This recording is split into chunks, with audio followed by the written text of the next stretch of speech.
Assalamualaikum warahmatullahi wabarakatuh dan salam sejahtera untuk kita semuanya. Perkenalkan, saya Nars Hardin Laramba, Sarjana Keperawatan, Magister Biomedik PhD, selaku dosen pada program studi Sarjana Keperawatan Sekolah Tinggi Ilmu Kesehatan Rumah Sakit Husada dengan bidang peminatan atau kepakaran pada ilmu keperawatan bencana, keperawatan gawat darurat, dan keperawatan komunitas.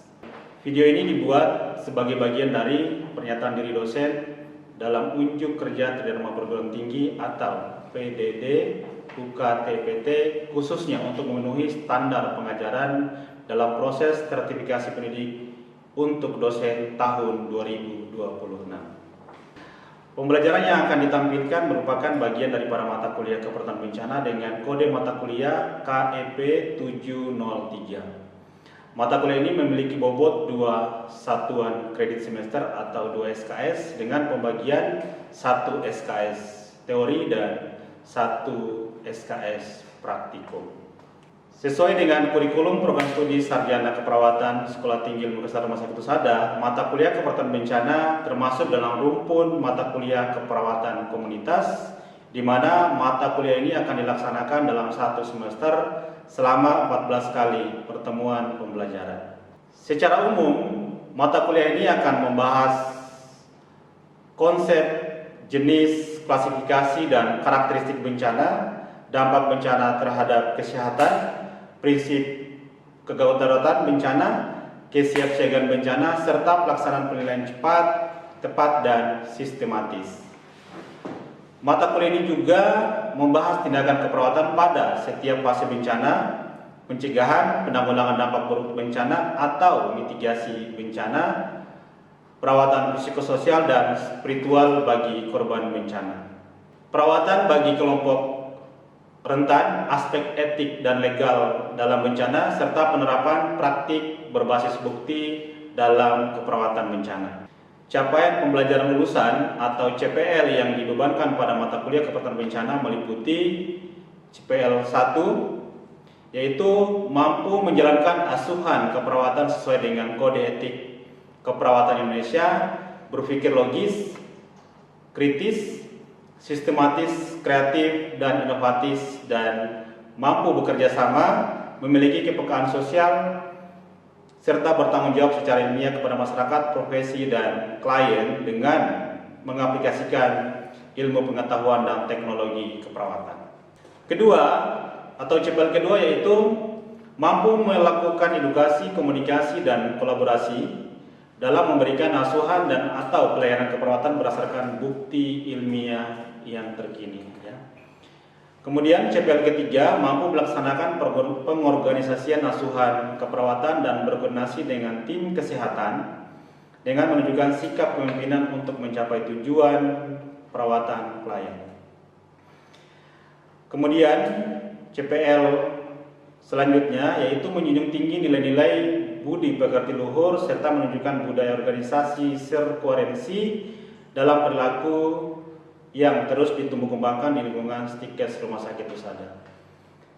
Kelima, CPL 6, yaitu mampu bersaing secara global dengan memiliki kompetensi sesuai dengan profil lulusan yang diakui oleh dunia profesional dan didukung oleh kemampuan berkomunikasi dalam berbahasa asing. Selain itu, capaian pembelajaran mata kuliah atau CPMK pada mata kuliah keperawatan bencana adalah yang pertama, mahasiswa mampu menjelaskan sistem penanggulangan bencana terpadu yang terintegrasi dengan sistem pelayanan kesehatan secara komprehensif dan sistematis. Kemudian CPMK kedua, mahasiswa mampu melakukan simulasi bencana, penilaian cepat, tepat, dan sistematis pada keadaan baik sebelum bencana, saat bencana maupun setelah bencana. CPMK yang ketiga, mahasiswa mampu melakukan simulasi pendidikan kesehatan mengenai pencegahan, penanggulangan dampak buruk bencana, dan mitigasi bencana, dan mengintegrasikan prinsip dan teori pembelajaran orang dewasa. Kemudian CPMK yang keempat, mahasiswa mampu mendemonstrasikan pertolongan pertama kepada korban bencana dengan memperhatikan keselamatan korban dan petugas keselamatan serta keamanan lingkungan dan menggunakan pendekatan interdisipliner.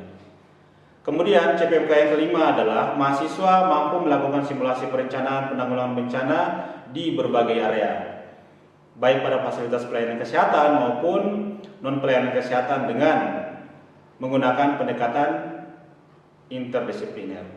Kemudian CPMK ke-6 adalah mahasiswa mampu melakukan simulasi pemulihan pasca bencana, dan CPMK yang ke-7 adalah mahasiswa mampu melakukan simulasi kesehatan matra, dan CPMK yang ke-8 atau terakhir, mahasiswa diharapkan mampu menerapkan praktis berbasis bukti atau evidence based practice dalam keperawatan bencana. Pada video pembelajaran ini, saya akan melaksanakan pembelajaran pada pertemuan pertama dengan topik menjelaskan bagaimana konsep bencana dan bagaimana konsep keperawatan bencana dan dampak bencana terhadap kesehatan. Selanjutnya, marilah kita menyaksikan pelaksanaan proses pembelajaran pada mata kuliah keperawatan bencana bersama mahasiswa program studi sarjana keperawatan Sekolah Tinggi Ilmu Kesehatan Rumah Sakit Husada. Wabillahi taufiq wal hidayah. Wassalamualaikum warahmatullahi wabarakatuh, dan salam sejahtera untuk kita semuanya. Oke, sebelum kita memulai perkuliahan kita pada siang hari ini, terlebih dahulu kita presensi dulu. Dan sebelumnya, apakah semuanya sehat? Sehat. Oke, gimana hari ini?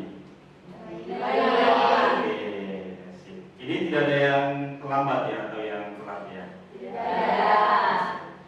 Ya, kita presensi dulu sebelum memasuki topik perkuliahan kita pada siang hari ini ya.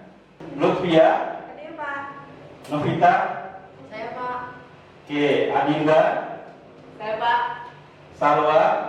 Saya, Pak. Aurora? Saya, Pak. Oke, Felda? Saya, Pak. Oke, selanjutnya ya, kita masuk ke topik perkuliahan kita pada hari ini ya. Namun sebelum kita memulainya, perlu saya sampaikan seperti yang disampaikan pada pertemuan penjelasan LPS ya, bahwa mata kuliah ini terdiri dari 2 SKS ya, di mana satu SKS teori dan satu praktek. Itu ya. Jadi seperti yang kita lihat di sini, itu 2 SKS, satu teori dan satu praktek. Oke, nah untuk topik kita pada hari ini, seperti yang tertulis di LPS pertemuan pertama itu, kita akan berdiskusi mengenai apa sih keperawatan bencana itu, begitu ya. Nah, tentunya sebelum kita bicara tentang keperawatan bencana, ya, perawatan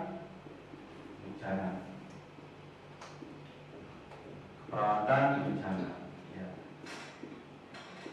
Jadi sebelum kita bicara tentang keperawatan bencana, tentunya nanti kita akan mulai dengan menjelaskan bencana itu secara umum. Kemudian nanti kita masuk di topik keilmuannya kita, ya. Karena kita sebagai seorang perawat, bagaimana relevansinya atau apa yang akan kita lakukan ketika misalnya kita bicara konteks bencana, gitu ya. Kita mulai pengantar keperawatan bencana, dimulai dari konsep bencana secara umum. Sebelum kita memulai, ya, saya mau tanya dulu nih semuanya di sini. Apa yang Anda pahami terkait bencana? Ada yang bisa jawab? Apa itu bencana? Saya, Pak. Oke, silakan. Menurut saya bencana itu suatu rangkaian peristiwa atau suatu kejadian yang mengubah kehidupan seseorang atau masyarakat. Oke.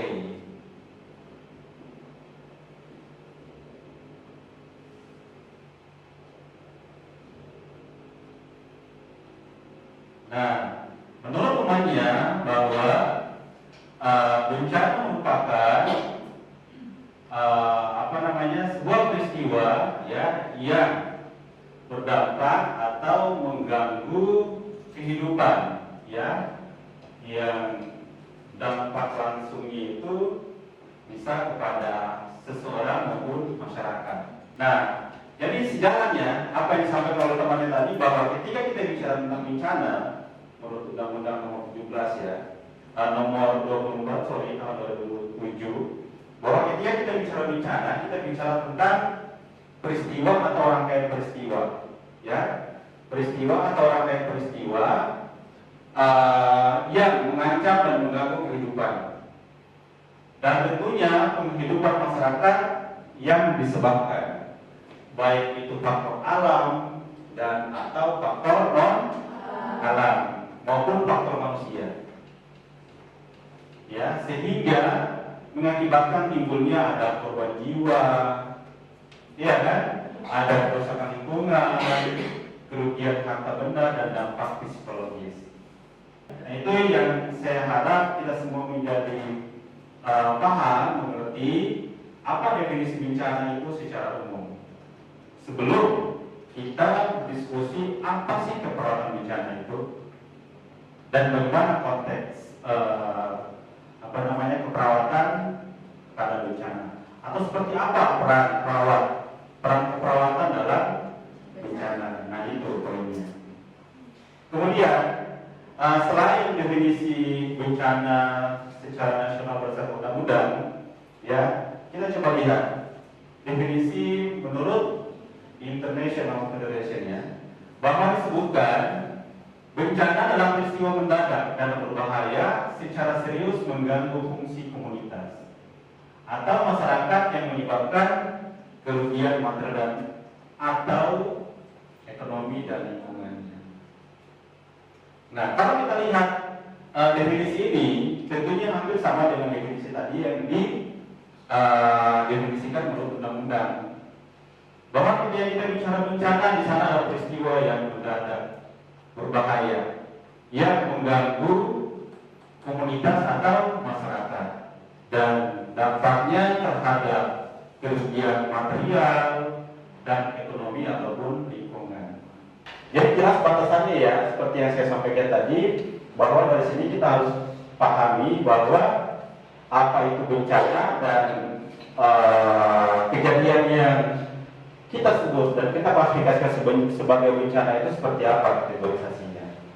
Ya, misalnya ketika ada bencana atau terjadi bencana di suatu daerah dan di daerah tersebut sumber daya setempat yang tidak mampu menanggulangi, itu namanya bencana. Nanti tinggal dilihat lagi apakah yang bencananya skala daerah, nasional atau internasional. Jadi gitu, ya. Nah, itu saya pikir ini yang harus kita ketahui bersama ketika kita bicara tentang keperawatan bencana. Oke, sampai di sini ada yang mau ditanyakan? Belum ada, ya? Oke. Nah, selanjutnya, jenis-jenis bencana.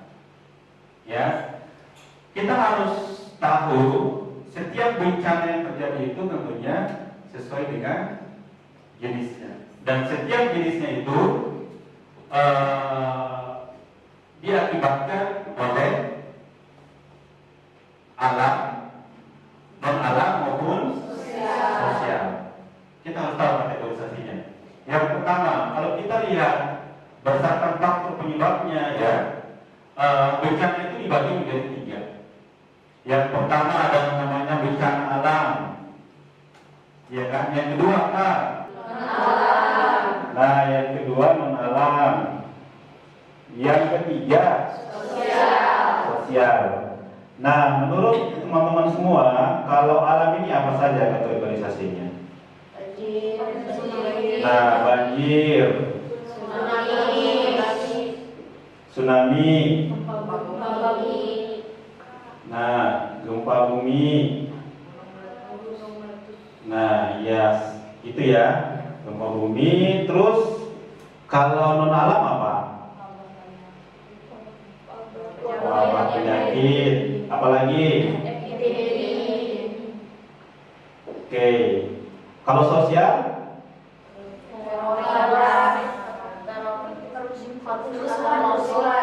ya konflik ya, atau ya kan?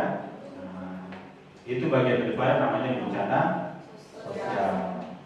Itu karena kalau kita bicara bencana sosial, ya kenapa sih bilang peperangan merupakan bagian dari bencana sosial? Karena diakibatkan oleh peristiwa atau serangkaian peristiwa yang disebabkan oleh akibat manusia, baik itu meliputi konflik sosial antar kelompok atau antar komunitas dan atau teror, gitu ya. Sedangkan kalau kita bicara bencana alam yang diakibatkan oleh peristiwa atau serangkaian peristiwa yang karena oleh alam, antara lain seperti tadi disebutkan, di sini ada bencana banjir, tsunami, gempa bumi, wabah penyakit dan seterusnya ya. Itu untuk alam. Nah, kenapa ini menjadi penting untuk kita pelajari bersama? Karena sekali lagi kalau kita lihat secara geografi memang negara kita menjadi negara yang sering terjadi bencana ya. Bahkan ketika kita lihat di berbagai berita, di berbagai daerah ya kan, ada saja bencana itu, baik itu banjir ya kan, kemudian ada gempa bumi ya kan. Nah, di tahun 2019, 2020 dan 2021 kemarin ada yang namanya COVID-19. Nah, kemudian ada juga konflik. Nah, gitu ya. Dan tentunya sekali lagi ini menjadi konsen dan fokus perhatian kita bersama. Gitu ya. Kemudian penting juga untuk kita ketahui bersama, ketika kita telah mengetahui definisinya bencana secara umum seperti apa, kemudian jenisnya atau klasifikasi bencana seperti apa. Nah, sekarang kita harus tahu manajemen bencana secara umum. Nah, ketika kita bicara tentang manajemen bencana, ya ada dua bagian yang harus kita ketahui: bencana itu sendiri dan manajemen. Ya, nah kalau kita bicara bencana, ya hasil dari munculnya kejadian luar biasa yang tadi sudah didiskusikan, peristiwa-peristiwa yang tentunya mengganggu kehidupan dan penghidupan masyarakat atau komunitas. Sementara kalau kita bicara tentang bencana, pada dasarnya itu adalah upaya untuk menghindarkan masyarakat dari bencana, baik dengan mengurangi kemungkinan munculnya hazard maupun mengatasi perentanannya. Ketika kita bicara manajemen bencana, kita harus tahu siklusnya itu seperti apa. Yang pertama itu ada mitigasi, terus ada kesiapsiagaan, terus ada namanya, terus yang terakhir ada namanya. Nah, gitu ya. Apa upaya pencegahan yang dilakukan atau apa upaya mitigasi? Ya, memberikan edukasi, ya kan? Ya, memberikan penyuluhan, edukasi, promosi. Itu bagian daripada pencegahan. Kalau kesiapan, apa kesiapan? Ya, ini tidak terlepas dari ketika misalkan kita upgrade skill, ya kan, pengetahuan kita, utamanya kita sebagai perawat, ya kan? Nah, itu bagian daripada kesiapan kita. Untuk apa? Ketika terjadi bencana nanti kita menjadi sumber daya manusia kesehatan yang siap. Gitu. Kemudian tanggap darurat. Nah, ketika kita bicara tanggap darurat ini adalah pasca terjadinya bencana. Gitu. Kemudian pemulihan. Kalau pemulihan ini adalah setelah dilakukan tanggap darurat atau pasca setelah bencana. Ada dibilang recovery. Nah, ada yang mau bertanya sampai di sini? Saya, Pak. Oke, silakan. Apa pertanyaannya? Pak, apabila seseorang perawat harus memilih antara tetap memberikan pertolongan di lokasi yang belum dinyatakan aman atau menunggu tim penyelamat demi keselamatan dirinya, tindakan mana yang lebih sesuai dengan prinsip etika? Oke, jadi pertanyaan lebih ke kasuistiknya ya.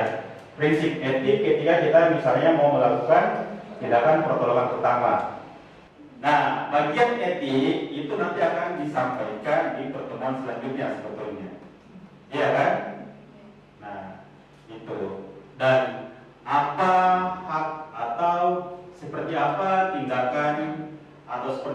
perlindungan terhadap tenaga kesehatan ketika misalnya melakukan serangkaian kegiatan respons bencana ketika terjadi bencana, ya seperti itu. Ketika misalnya kita mau melakukan bencana, pasti di sana pasti ada namanya proses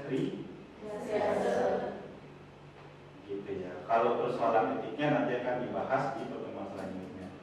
Yang pasti ketika terjadi bencana, perawat bagian dari tenaga kesehatan itu harus bisa memberikan pertolongan tanpa melihat dia siapa, iya kan, dari mana dan seterusnya. Karena kita sebagai tenaga kesehatan yang dituntut, ya, bahkan wajib memberikan kegiatan respons bencana. Karena kenapa? Itu bagian daripada sumpah profesi perawatan. Itu ya. Nah, sekarang pertanyaan saya adalah, ketika kita bicara tentang fase manajemen bencana ini, di mana peran perawat? Ya, jadi peran perawat itu di semuanya ya. Tidak ada dibilang peran perawat itu hanya pada saat melakukan tanggal. Tapi perawat juga berperan pada kegiatan pencegahan dan mitigasi. Iya kan? Perawat juga berperan terkait kesiapan. Ya kan? Apalagi di respons. Ini. Perawat juga harus berperan di fase ini dan pemulihan. Ya, karena ketika kita bicara pemulihan, ya kan, berarti kita bicara terkait bagaimana dampak-dampak langsungnya, tidak langsungnya yang terjadi di komunitas atau masyarakat. Ya, tidak sedikit memang ketika kita bicara fase ini banyak yang membutuhkan pertolongan lanjutan, ya, utamanya kaitan dengan psikologi dan seterusnya. Kemudian ini ada rapat koordinasinya bersama jajaran dinas, ya, Basarnas dan seterusnya. Dan ini juga adalah dokumentasi yang ada di lokasi kejadian, ya. Nah, sebelum kita masuk di keperluan bencana, ada yang mau ditanyakan? Ya, silakan. Kalau di lapangan sendiri, Pak, kan pasti ada pembagian timnya gitu, Pak, dan ada ketua tim dari perawatan dari tim medisnya. Nah, gimana cara pembagian ketua tim ini membagi rata tugas anggotanya untuk manajemen bencananya itu lebih efektif dan strategis itu, Pak, dalam tanggap bencana ini? Oke, jadi bagaimana cara membagi manajemen timnya, ya. Nah, tentunya kalau kita bicara manajemen timnya itu ada nanti di slide berikutnya, ya. Ini kalau kita tunjukkan bagaimana manajemen timnya, ya. Ada nanti tim reaksi cepatnya itu idealnya berapa orang, ya kan? Dan siapa saja di situ dan seterusnya. Dan tentunya ini kan bisa berubah tim reaksi cepat ini, ya, terkait dengan kebutuhannya. Karena kenapa saya bilang bisa berubah? Tergantung kebutuhan di lapangan. Ingat, yang perlu kita ketahui bahwa ini adalah bencana. Ya, namanya bencana itu kita tidak pernah tahu, ya. Apalagi peristiwa yang akan terjadi di 2 jam mendatang. Misalnya kalau kita bicara gempa bumi misalnya, ya. Nah, frekuensi bencana yang terus terjadi, misalnya ketika saya cerita pengalaman di Palu, ya, kita sudah melakukan kegiatan evakuasi di lokasi A, memindahkan ke lokasi B. Tiba-tiba ada lagi gempa buminya lagi. Nah, itu tetap harus kita koordinasi lagi, dan frekuensi itulah yang membutuhkan tenaga lebih, ya. Manajemen koordinasinya harus jelas, komando senternya harus jelas, ya kan, tim-timnya harus jelas, ya, itu ya gampang ngomongnya. Ada lagi yang mau bertanya? Cukup ya. Nah, kemudian kita masuk di keperawatan bencana. Ini kita mulai bicara terkait kompetensinya, ya. Nah, kalau kita bicara keperawatan bencana, apa yang Anda bisa tangkap dari sini?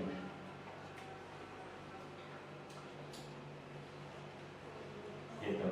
Jadi perawat itu tidak hanya memberikan pertolongan terhadap individu, iya kan? Nah, tapi perawat juga harus memberikan pertolongan terhadap keluarga, terhadap komunitas, iya kan? Gitu. Karena itu tadi kembali lagi di siklus manajemen bencana.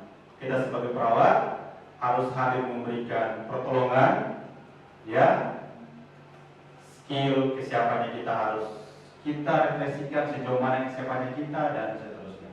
Itu bagian daripada pengembangan ketika kita misalnya tim, kita terlibat sebagai tim dari perawatan bencana. Nah, itu ya. Dan akhirnya ketika kita bicara keperawatan bencana, yang harus kita ketahui itu ada namanya karakteristik dari keperawatan bencana itu sendiri. Selanjutnya adalah apa dampak bencana terhadap kesehatan. Yang pertama adalah gangguan layanan kesehatan, itu pasti. Yang namanya bencana pasti ada namanya gangguan layanan kesehatan, ada gangguan komunikasi dan seterusnya, iya kan? Kemudian di sana pasti ada depresi, ada kecemasan, ya kan? Pasti kesehatan mentalnya juga terpengaruh. Kemudian ada penyakit menular, pasti ya di sana.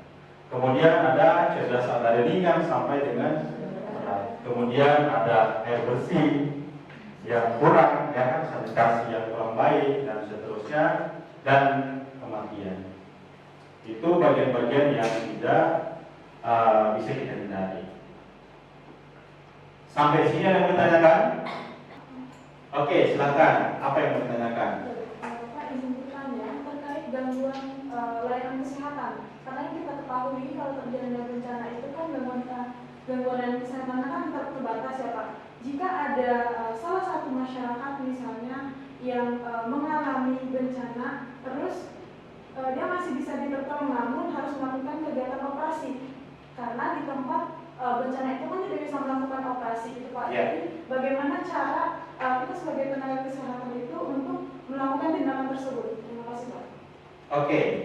Nah, bagaimana kemudian ketika kita bicara akses layanan yang terganggu ketika terjadi bencana dan seperti apa tindakan kita atau seperti apa kegiatan yang kita harus lakukan ketika misalnya ada individu atau komunitas yang membutuhkan pertolongan lanjut. Ya, penting untuk diketahui seperti yang di gambar ini ya, teman-teman semua. Ada namanya rumah sakit darurat, ya, atau ada namanya fasilitas kesehatan darurat yang dibangun, ya, di lokasi bencana, yang tentunya harus aman. Tujuannya buat apa? Kesiapan untuk memberikan pertolongan, gitu, ya, sehingga sekalipun terjadi bencana tetap ada pelayanan kesehatan. Mungkin untuk pertemuan kita pada siang hari ini kita cukupkan sampai di sini ya. Kita akan bertemu kembali di pertemuan selanjutnya ya dengan topik kita akan bahas mengenai aspek etik perawatannya, ya kan, ketika misalnya kita memberikan pertolongan pertama seperti apa, ya, gitu ya. Oke, karena tidak lagi yang bertanya, untuk pertemuan kita pada hari ini kita cukupkan sampai di sini ya.